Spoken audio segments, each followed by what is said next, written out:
vai tentar entender como se dá, né, o processo de inserção do ensino de história e cultura dos povos afro-brasileiros e indígenas. Isso é uma conquista diária, uma conquista que vem acontecendo ao longo do tempo e desde muito tempo. Mas eu vou colocar aqui, numa perspectiva mais didática, algumas datas que são bem mais significativas no que diz respeito à luta de inserção desses conteúdos, dessas discussões na educação básica. Primeiramente, é só em 1988, na Constituição, né, na nova Constituição, após a ditadura, que vai ter uma discussão um pouco melhor, vai ter uma abertura para se falar, para se dialogar sobre essas questões. É só em 1996 que vai ser articulada a LDB, que vai inserir isso. O que é a LDB? É a Lei de Diretrizes de Base da Educação Brasileira. Então, ela vai determinar como vai agir a educação, como vai se articular os conteúdos, os assuntos, as competências. E em 1996, a LDB ela vai determinar que a história deve abranger essas três matrizes que fizeram parte da formação nacional, que são as matrizes africanas, europeias e indígenas, já que a discussão eurocêntrica, branca, predomina ainda até hoje, com menos força, né, por conta dessa legislação, mas que nesse período, até esse momento, não se tinha uma regulamentação, um direcionamento de se discutir de uma forma mais ampla na educação básica. Só que, na alteração da LDB de 2003, que vai inserir isso com um pouco mais de evidência. É lá que vai se tornar obrigatório o ensino de história da África, do afrodescendente brasileiro e de questões também que reverbera ao indigenismo. Em 2008, na ULDB se torna obrigatório, pela primeira vez, o ensino da temática de história e cultura afro-brasileira e indígena. Então, a partir de 2008, somente a partir de 2008, que se torna obrigatória a discussão desses assuntos no ambiente escolar. Cabe salientar que isso não é um papel só do historiador, do professor de história.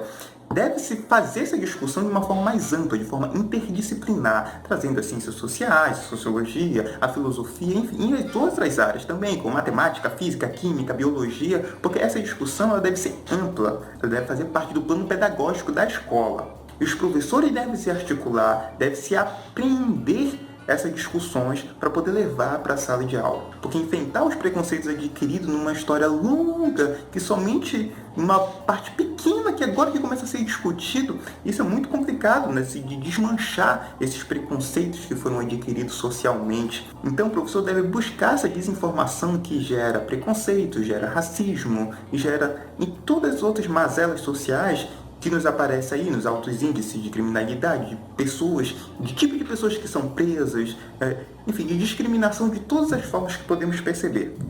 E não é essa importância o papel das universidades, porque, por exemplo, a história indigenista, a história indígena, ela só vai começar a ser discutida muito recente. Basicamente, todo o grosso do que já tem sobre história indígena, ela é feita a partir dos anos 2000. Então, agora que as universidades estão adquirindo professores especialistas nessas áreas e a discussão com os universitários, com os estudantes de história, que também fazem intercâmbio com outras áreas das ciências dentro das universidades, está começando. Sobre as histórias dos afrodescendentes e África, já tem uma mais tradicional discussão dentro da universidade. Mas mesmo assim, tanto a história da África, quanto a história dos afro-brasileiros, quanto a história indígena, elas têm que estarem unidas. Elas têm que fazerem parte do plano pedagógico geral, né, tanto da educação superior quanto da educação básica. Então, o desmanche que a gente vê na educação básica, por exemplo, da tentativa de não obrigatoriedade da história, da sociologia, da filosofia, é muito grave, porque essa discussão fica